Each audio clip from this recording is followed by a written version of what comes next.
बरं झालं ते टाकलं तर माहिती का. बरं झालं आधी तोंड धुणं. तोंड धुणं आधी तोंड.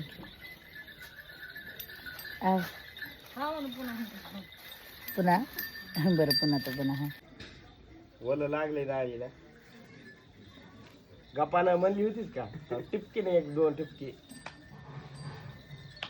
हे आटली डाळ इथे पण दादा आता काय डाळ झाली नाही आता चढून जाणार. पुढे द्या आम्ही तशीच खाणार आहे. हे काय फायदा नाही आता. लय सांगायला लागलास तिला लगेच. इमानदारी नाही तर पडला खोटं नाही बोलणार. पुढे दे नाही तुम्हाला चारायची आता ह्यांना तेवढी डाळ ह्यांना शिजवून चारायची. मला माहिती डाळ कुठं उपयोगाला येणार आहे.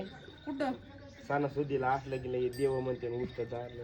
नाही त्याचे लाडू बनवायचे. ते लाडू तुला द्यायचं खाया. तुला माहिती मी लाडू खातोय का नाही. मग त्याची शेव बनवायची. असला म्हणजे एक पाहिजे का पण डाळी बेसनाचा बनवायचा. डाळीचे तर खाल्ले सकाळ सकाळी लगेच फ्रेशरला ताण होते.